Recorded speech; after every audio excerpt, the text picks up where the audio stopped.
She didn't wear a crown, but one word from her could end your social life. She didn't inherit a tiara.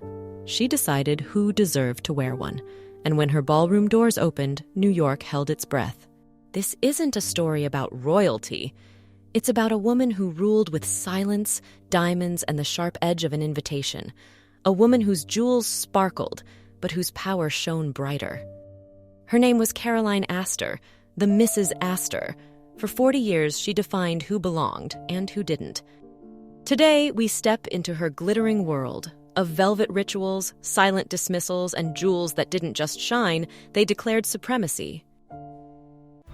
Before we begin, please support my channel by clicking on the like and subscribe buttons. Thank you. To understand Caroline Astor, you have to understand where she came from, and Caroline Webster Schermerhorn came from the very foundation stones of New York itself. When she was born on September 22, 1830, her family had already been watching over Manhattan for nearly 2 centuries. The Schermerhorns had sailed into New Amsterdam back in 1636, when the whole island was still more forest than city, and they'd stayed put ever since. Her father Abraham wasn't flashy about their wealth, but he didn't need to be. The family had $600,000 in the bank, which translates to about $20 million today. Not Astor money, mind you, but certainly enough to live very, very well. They owned a proper townhouse at 1 Greenwich Street, down at the tip of Manhattan, where the old Dutch families had always clustered, watching the harbor and keeping careful track of who belonged and who didn't. Caroline was the 9th child, the baby of the family, and perhaps because of that, she was everyone's darling.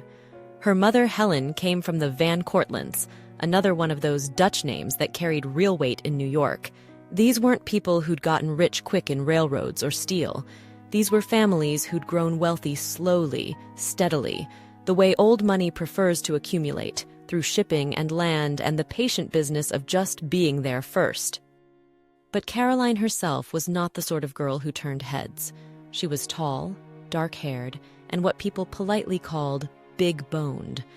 Not a beauty by any means, though she had those sharp gray eyes that seemed to notice everything. She learned French at Madame Benzie's school for young ladies, the kind of place that taught you how to curtsy properly and make polite conversation, but never bothered much with mathematics or literature. After all, what did a Schermerhorn daughter need with books when she had breeding? The thing about old New York families like the Schermerhorns was that they lived by a very particular code. You married within your circle. You kept your money quiet. You never, ever showed off. And most importantly, you looked down on anyone whose fortune was too new, too loud, or too obviously earned through actual work. Trade, as they called it, was something that happened somewhere else, handled by other people. So when William Backhouse Astor Jr. began paying attention to Caroline in the early 1850s, it caused quite a stir. Not because he wasn't eligible, quite the opposite. He was probably the most eligible bachelor in America. But the Astors, for all their money, were still new money. William's grandfather, John Jacob Astor, had stepped off a ship from Germany in 1783 with essentially nothing. Yes, he'd built an empire in fur trading and real estate. And yes, by the time of Caroline's courtship, the family was worth something like $50 million. But that was the problem. $50 million made the Schermerhorns' $500,000 look rather quaint. Caroline's mother, Helen, wasn't entirely pleased with the match, but she was practical. The Astor fortune was simply too large to ignore, and Caroline wasn't getting any younger. At 23, she was practically on the shelf by the standards of the day. So when William came calling with his quiet manners and his scholarly interests, Helen decided the family could overlook his grandfather's unfortunate beginnings in trade. The wedding took place at Trinity Church on September 23, 1853, the day after Caroline's 23rd birthday. Everyone remarked on what a handsome couple they made, both tall and dark with refined manners. But those who knew them well understood this wasn't exactly a love match. It was more like a merger. The Schermerhorns brought respectability, connections, that indefinable quality called breeding. The Astors brought money, lots and lots of money. Caroline's first act as a new wife was telling William he absolutely had to drop his middle name. backhouse might have been perfectly respectable, but it sounded altogether too much like an outdoor privy, and Caroline Astor wasn't about to be introduced to society as Mrs. William Backhouse Astor. William B. Astor would do just fine, thank you very much. What William didn't realize, and perhaps Caroline did, was that this marriage wasn't just joining two fortunes. It was positioning Caroline to do something no American woman had ever done before. She now had the Schermerhorn pedigree and the Astor bank account. Old money's approval and new money's power. And in a city that was changing as rapidly as New York in the 1850s, that combination was going to prove rather explosive. So here we are at the absolute peak of Caroline's power, when she wasn't just Mrs. Astor anymore, but the Mrs. Astor. And this is where things get really fascinating, because she managed to turn her ballroom into the most exclusive address in America without ever putting up a single sign. You've probably heard of the 400, that legendary number that Ward McAllister, Caroline's theatrical right-hand man, tossed off to a newspaper reporter one evening. There are only about 400 people in fashionable New York society, he declared. If you go outside that number, you strike people who are either not at ease in a ballroom or who make other people not at ease. The number stuck like glue. Suddenly, everyone in New York was asking the same question: was I one of the 400? Here's the brilliant part. No official list was ever published. Caroline never confirmed the number, never uttered the phrase publicly, never gave the slightest acknowledgement that such a thing existed. But that silence was her genius. The uncertainty, the mystery, the endless speculation, it was more powerful than any guest list could have been. The balls themselves were something to behold. Picture a January evening, the third Monday of the month, when the city lay buried under snow, and most sensible people were huddled by their fires. But at 355th Avenue, Caroline's mansion blazed with light. Thousands of American Beauty roses filled every room.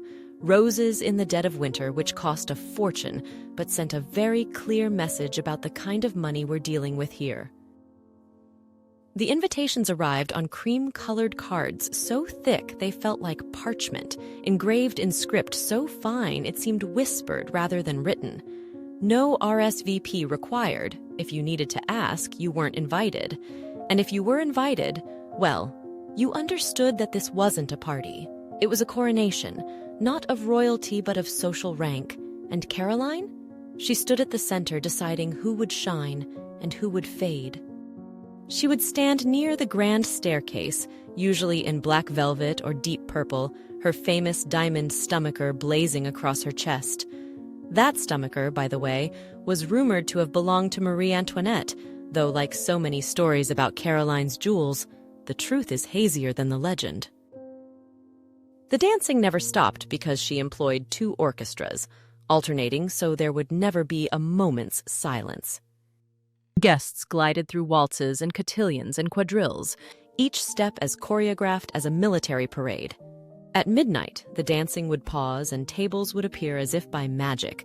Some say they were passed through a connecting door to her son Jack's house next door, laden with a 9-course feast. Oysters on ice, roasted quail still dressed with their own feathers, terrapin turtle, caviar, champagne flowing like water. And here's a detail that perfectly captures the excess of it all. At each place setting, guests found cigarettes wrapped in $100 bills, as party favors. But Caroline herself, she rarely danced, rarely lingered. She would receive her guests with that famous dignity, watch the proceedings with those sharp gray eyes that missed nothing, and then simply vanish upstairs, leaving the city's elite to wonder what they had just witnessed. The stakes for everyone else were enormous. For the young debutantes, these balls could make or break their entire futures. Marriage prospects, social standing, family reputation, it all hinged on whether Caroline decided you belonged. Some desperate mothers would have their doctors prescribe trips to the mountains when the invitations failed to arrive, rather than face the humiliation of being publicly excluded. Others took their daughters to Europe, hoping to marry them off to cash-poor nobles who needed American fortunes, creating a back door into society when the front door was slammed shut. And through it all, Caroline sat at the center like a spider in a very elegant web, deciding with the tilt of her head or the extension of her gloved hand who was in and who was out. She had turned social exclusion into an art form, and New York was her canvas.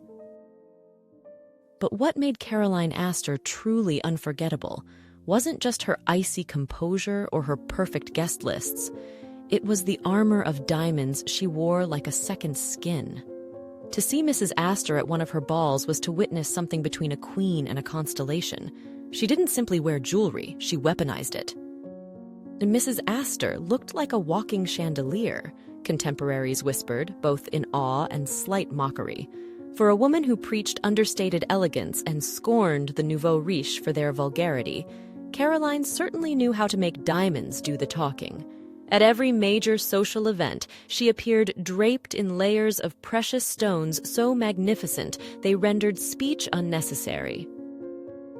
The crown jewel of Caroline's collection, quite literally, was Empress Eugenie's diamond bow brooch, a piece so extraordinary it deserved its own biography.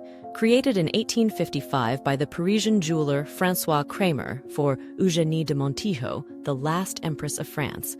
This wasn't merely a brooch, it was a 2,438 diamond masterpiece with 196 roses, originally designed as the centerpiece of a diamond belt containing over 4,000 stones from the French crown jewels.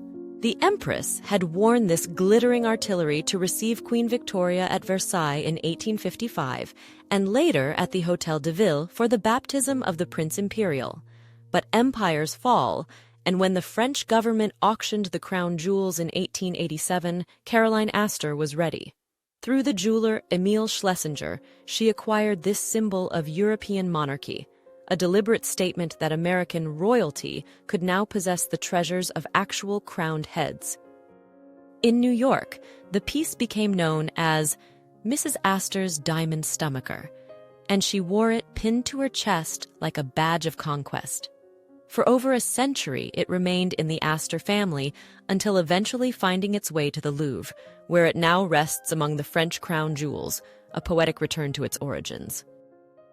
Caroline's love affair with emeralds was legendary. Mrs. Astor wore her wonderful emeralds set off by a profusion of diamonds, reported Town & Country in 1905, and the surviving pieces prove this wasn't mere journalistic flourish. The stunning emerald and diamond sautoir by Boucheron that graced her décolletage was a masterpiece of French craftsmanship. Twin emerald pendants suspended from diamond chains, each stone perfectly matched and surrounded by radiating diamond stars. When she moved through her ballroom, the emeralds caught the gaslight like captured forest depths, while the diamonds fractured the light into 1,000 tiny suns. Her magnificent emerald and diamond brooch, later inherited by her daughter Carrie, featured a central cushion-cut emerald surrounded by smaller emeralds and diamonds arranged in a cruciform pattern. This piece, eventually sold at Doyle Auction House, represented just a fragment of a collection that had made her famous throughout 2 continents. But emeralds were only part of Caroline's glittering vocabulary.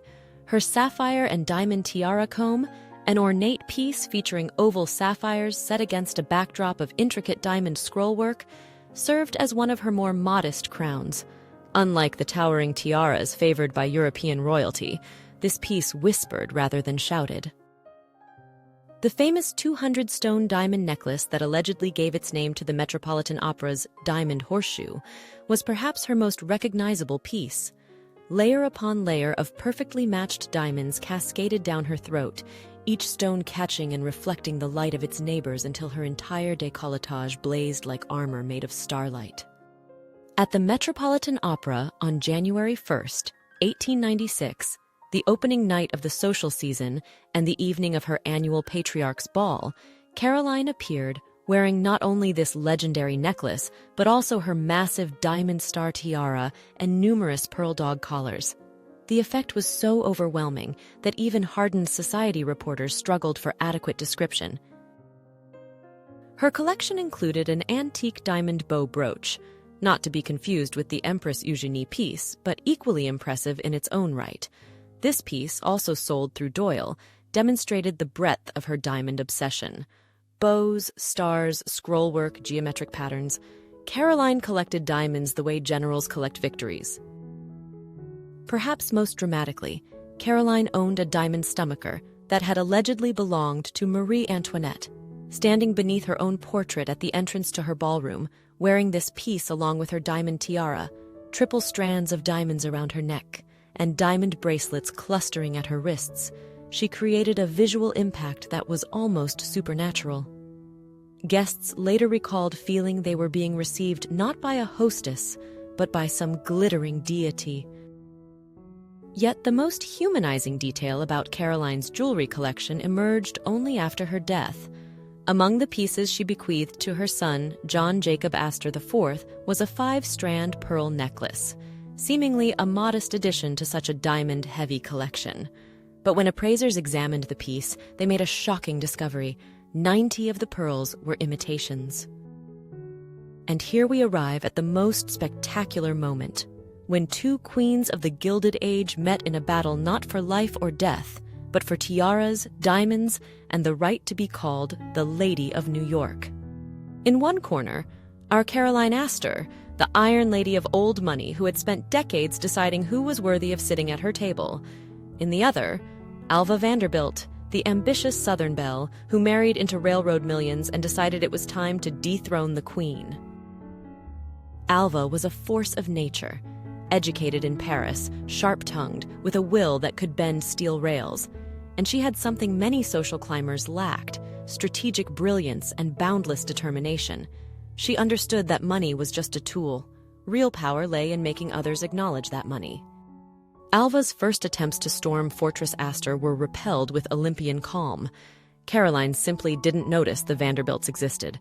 When they tried to buy a box at the Academy of Music, the sacred temple of old society, they were politely refused. So Alva did what all war geniuses do. If you can't take the fortress by storm, build your own.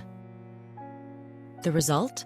The Metropolitan Opera House, a grandiose project of new money that surpassed the old Academy in every parameter: luxury, acoustics, location, and most painfully for Caroline, within 2 years, the old Academy closed and aristocrats were forced to buy boxes in the new theater. Even Mrs. Astor herself took Central Box number 7. But Alva was preparing her real blow in her new castle on 5th Avenue, 665th Avenue, a French chateau that literally overshadowed her neighbors' modest mansions. And when construction was complete, Alva announced a costume ball that would eclipse everything New York had ever seen. March 26, 1883, the date that forever changed the balance of power in high society. The genius of Alva's plan lay in the details. She didn't just invite everyone. She created an event that couldn't be ignored. 1,200 guests, historical character costumes, months of preparation. And most deviously, young Carrie Astor, Caroline's daughter, desperately wanted to attend this ball. She rehearsed dances with friends, dreamed of her costume, read every newspaper mention. Then the unthinkable happened. All her friends received invitations, but she didn't. When an agitated Carrie ran to her mother, Alva delivered her masterpiece. "I cannot invite Miss Astor, since Mrs. Astor has never formally called on me. Etiquette, you know." Caroline was trapped. Either she breaks her own rules and goes to Alva first, or she publicly humiliates her own daughter. After decades of unshakable superiority, the queen was put in the position of a supplicant. And she surrendered. She sent a footman to leave a calling card at the Vanderbilts' door. The next day, an invitation was delivered to 5th Avenue. The ball itself became legend. Police held back crowds of onlookers who wanted to see gods descend from Olympus. Guests arrived in carriages, dressed as kings and queens of bygone eras. But beyond the historical pageantry, the real stars of the night were the jewels and costumes, each one a fortune in silk and precious stones.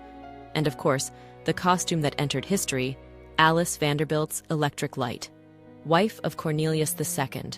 A dress of gold and silver brocade with a real light bulb that glowed thanks to a battery hidden in the folds. She held a torch above her head like the Statue of Liberty, and jewels sparkled in the electric light. A literal embodiment of the new era stepping on the heels of the old world. Dancing continued until dawn. At 2 a.m., Delmonico catered dinner was served. At 4 a.m., Alva led guests in the final dance. And when the sun rose over Fifth Avenue, men in powdered wigs and ladies in historical costumes went home, and everyone understood the era had changed. The newspapers wrote about this event for weeks. The balls cost $250,000, about $6 million today, but the price of victory was priceless. The Vanderbilts burst into the sacred 400, and Caroline Astor's power received its first serious crack. "We have no right to exclude those whom the growth of this great country has brought forward, provided they are not vulgar in speech and appearance," Caroline said after the ball. "The time has come for the Vanderbilts." The Queen had bent, but not broken. She had 2 more decades of rule ahead, but now she was no longer the only queen in this city. Alva had proven that in America, even the most sacred traditions could be bought, if you had enough money, style, and ruthless determination. By the 1890s, Caroline's carefully constructed world began to crumble. The new century was rushing forward. While she still ruled by the laws of the old, the first blows came from within the family when the death of her brother-in-law John Jacob Astor III in 1890 unleashed a war for the title. Caroline's nephew, William Waldorf Astor, believed his wife Mamie should become Mrs. Astor as the wife of the senior heir in the male line. But Caroline had no intention of surrendering her position. When the visiting card disputes began, she coldly declared that age gave her precedence. "I was here first," and that was enough. William Waldorf responded with architectural revenge, declaring that America is no place for a gentleman. He demolished his father's mansion and erected the luxurious Waldorf Hotel, a 13-story building that cast a shadow over his aunt's house and subjected her to constant noise from hotel guests. Caroline could only mutter through gritted teeth, "A glorified tavern has been built next door." But fate's real blows were yet to come. In 1892, her husband William died, leaving her in black mourning that became her second skin. But far more devastating was the death of her daughter Helen in 1893 at the age of 33. Caroline retreated into 3 years of official mourning. Caroline's final years were marked by painful withdrawal into herself. She refused to be photographed, wore elegant black wigs to hide her hair loss, and avoided daylight. Servants found her wandering through empty halls, greeting invisible guests from the past. The new century brought electric lights that made her gas-lit elegance obsolete, automobiles instead of carriages, and a press increasingly irreverent toward established order. The 400 became a newspaper joke. The Waldorf Astoria became a symbol of the new world where luxury could be bought, not earned through generations. In 1905, Caroline held her final ball. Days later, she fell down her marble staircase and broke her hip. After several strokes and increasing dementia, she never recovered.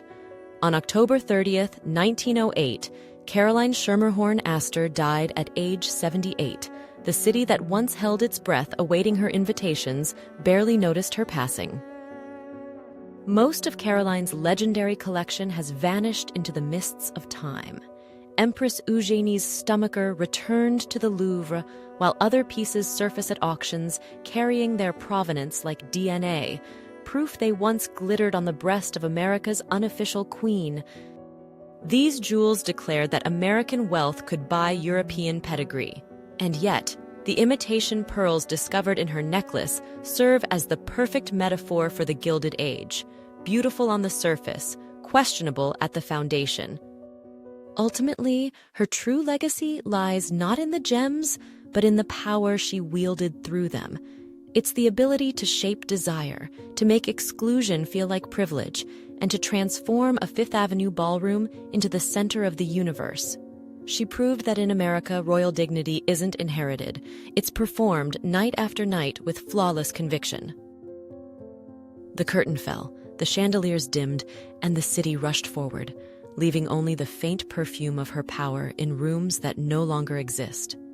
But in the ghostly light of memory, Caroline Astor's reign continues, eternal, sparkling, and forever untouchable. What fascinates you more about Caroline Astor, her incredible rise to power or her tragic fall from grace? Do you think she was preserving tradition or simply afraid of change? And if you could attend just one Gilded Age event, would you choose Caroline's flawless candlelit dinners or Alva Vanderbilt's extravagant masquerade ball?